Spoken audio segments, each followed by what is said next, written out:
you missed the opportunity to connect. That's connection. That's being there. Not, I missed your birthday, so let's go to Aruba. That's cute. That's nice. Where the fuck were you when I was scared shit and I had to sing in front of 1,000 people and I had no one there to look for? Where were you when everyone else's parents were there, giving them hugs and kisses, and I was looking in the crowd for you and then you weren't there? Welcome to the Mental Mobility Podcast, episode number 138. This one is called Steering Through My Emotions, or it's a segment called Steering Through My Emotions. So if you ever see me in a car driving, this is kind of the view you're gonna get, because we're gonna talk about things that I'm presently feeling in real time, in present time. That's Otis, co-host Otis and Daisy. I don't know if you can see them. Let me show you. Shoot, Otis and Daisy, you'd see them before, but now you see them for real. And we'll be driving. They just took a shit and I picked it up. Yes, I pick up dog shit because that's what I do. I'm that type of dog owner. I'm a good one. So let's talk about it. How am I feeling, or what am I feeling? I'm feeling confused. I'm feeling lost. I'm feeling not good in that way. I feel good, but my brain just can't focus into one direction right now. Why? Because there's so many questions. Why did I quit my job? Why do I have to deal with that bullshit? Why do we have to pay bills? Why don't I get a job where it leads to somewhere that I went to school with? Why don't I go back to training? Why don't I get callbacks from Indeed? There's so many whys, right? Why? And that's normal, right? It's normal to fucking feel that way. It's normal for life to be questioned.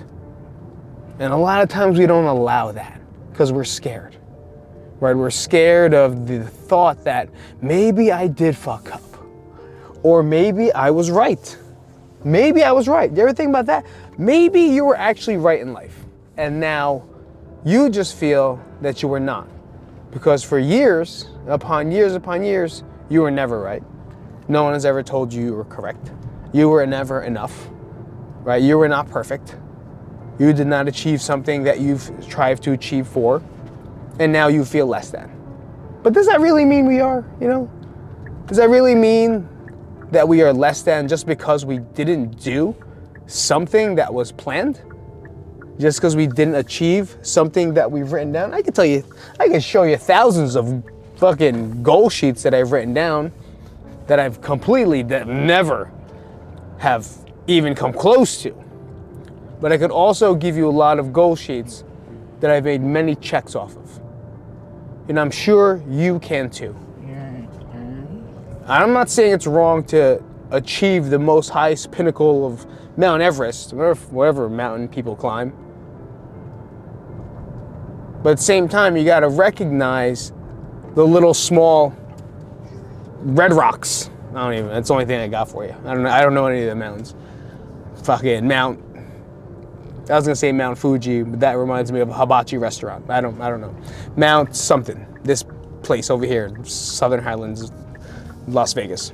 But just because we didn't achieve that one doesn't mean we destroy ourselves and prevent ourselves from doing something else in the next future or the near future. We've done so much, we've learned so much, especially from mistakes. Right? Especially from mistakes. That's one thing I got from my sensei or my coach in jiu-jitsu, is he talked about how many mistakes he's made learning the business of jiu-jitsu, or learning jiu-jitsu and going through this process of opening his own gym and finally getting it. And it makes sense because you learn from those mistakes. I've learned thousands of mistakes from all the jobs and all the business ventures that I've approached and tried or been a part of, that most of them were failures. Most of them was just failing, never following through with it, losing money, losing time. But the only thing I didn't lose was lessons. Right? The only thing I didn't lose was learning something from that. And that's one thing you can't take away, right? That's one thing you can't negate that it was wrong. Guys, you want to go down the list of things I've done, right? A lot of people don't know what the fuck I've done, right? I've done everything you can possibly imagine.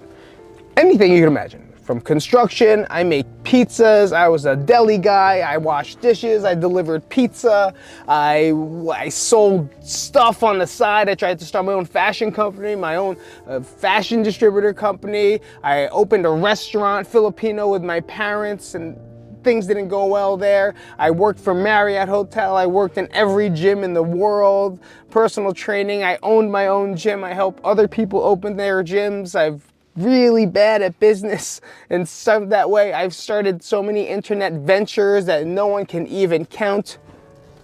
I could go down the line. West Coast Video, Palmer Video. I did videos. Like I made sure that you paid fees for your late videos. I was that guy.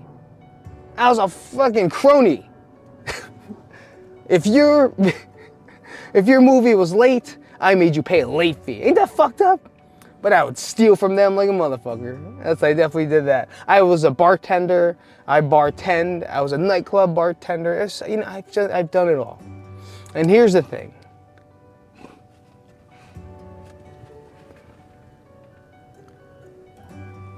We're gonna go to the quote that I said before in the last podcast. Is you'll never know who you are until you know who you are not. And when I heard that quote, I heard it years ago, and it came up somewhere, maybe when I was walking in the morning in my meditative walk, and it just struck me so hard because I've learned so much about who I actually am. And the only thing I know is that I'm a fucking good dad. And that's it. That's it. I'm a good person. I'm tearing up right now, as always. I'll cry fully. But I used to think I'm a good trainer. I'm a good bartender. I'm a good manager. I'm a good coach.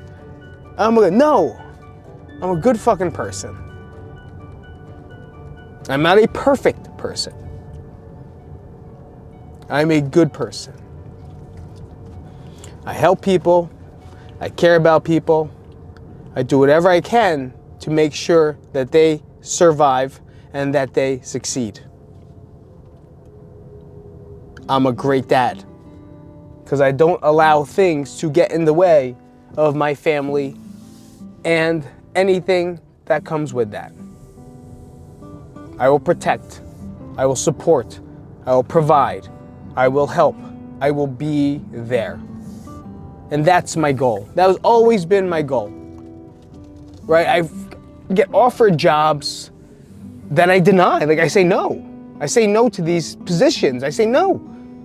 And I don't know if my wife likes it or not, but she's like, why don't you work here? No. Because who's gonna pick them up from school? They're not going to fucking daycare. Yeah, I'm not doing it. That's not in my value. And I tell her that all the time. It's like, that's not in my value because I was put in daycare. I was left alone. I took care of my brother with my grandmother. My grandmother, God bless her soul, but she didn't do much. She cooked, and then she beat the shit out of us when we fucked up. But for the most part, I raised my brother. That's not good. How do you let a fucking 8-year-old raise a 5-year-old, or an 8-year-old raise a 3-year-old? How do you let a 13-year-old raise, what's 13 minus 5? 9? I don't know. How do you do that? Well, we did it. And we're here, and I'm glad we did it. I'm fucking so grateful that we did it. And we got through it. But I don't want that for my kids. I don't want my kids to go through what we went through. I don't want my kids to have to knuckle up that bad. to lie, to steal, to cheat, to do whatever it takes just to get by, right? Like we did whatever it took to fit in.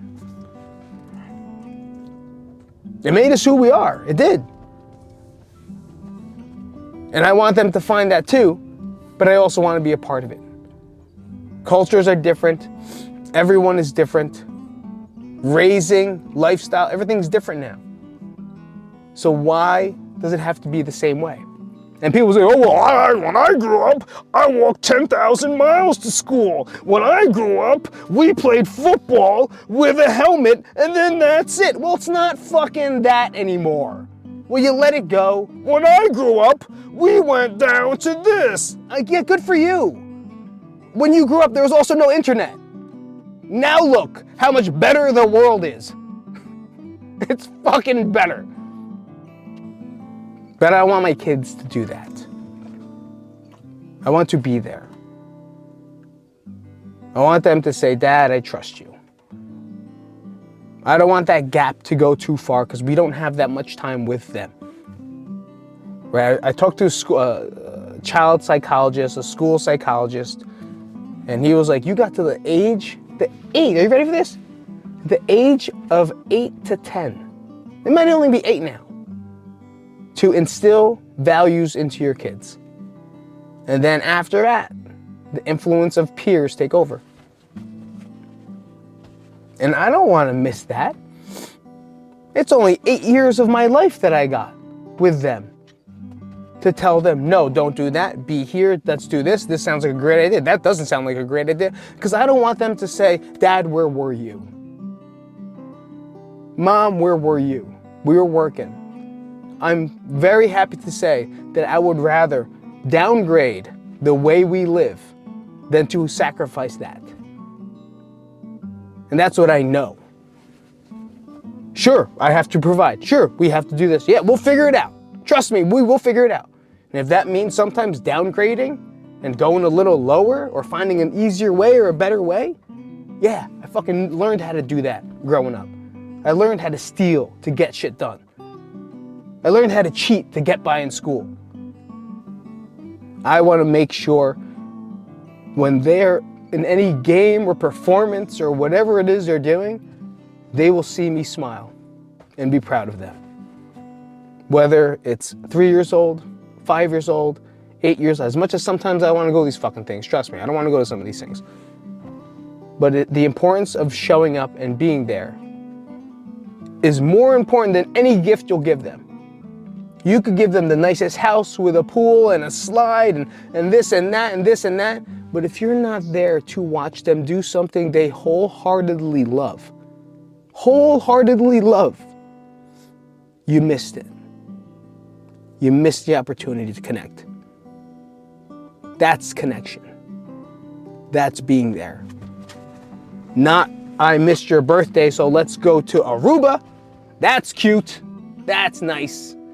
Where the fuck were you when I was scared shit and I had to sing in front of 1,000 people and I had no one there to look for? Where were you when everyone else's parents were there, giving them hugs and kisses, and I was looking in the crowd for you and then you weren't there? I'm not saying that's what you have to do. I'm saying this is what I choose to do. This is my choice. And this is how I know who I am. I'm a good person. I'm a good dad. There's a lot of things that we go through in life that just don't make sense to us. And we do things for the sake of the buck. We do things for the sake of someone else. We do things and sacrifice ourselves for something we actually don't even give a shit about. Because I got the college degree in this. I spent all this money on that. I did all my time here, so why do something different? I have this ba-ba-boo-ba-ba-ba-ba. At the end of the day, it doesn't matter. It doesn't. What matters is, how do your actions affect other people's actions that you care about? Here's the one thing I know, and here's something I always used to think about. Something I used to think about every single day. I used to think about this, okay? And I stopped because I know the answer. I always used to ask myself, if I die, who's gonna show up to my funeral? And I would imagine these things, especially when I'm at funerals or church. I would just think about who's gonna show up. You know who's gonna show up to my funeral? Fucking everybody. Everybody. There's no doubt in my mind that I've had that much of an impact on people's lives. Whether they say it or not. By me being kind, caring, memorable, and just showing up, they're gonna show up. And I'm not scared if I die. Is my family being taken care of? Yes, they will. Because people will not let me down. And when I say we, I mean my family. Is it going to be hard? I'm sure. Is it going to be tough for the family? Of course. And if I die, it's going to fucking hurt. I know. But will they be taken care of? Yeah, they will. Because the connections I made, the love I spread, and the person I became to be. And the only way to become that person is to try things out. And then say either yes or no very fast. You know who you are by finding out who you are not. Think about that one today.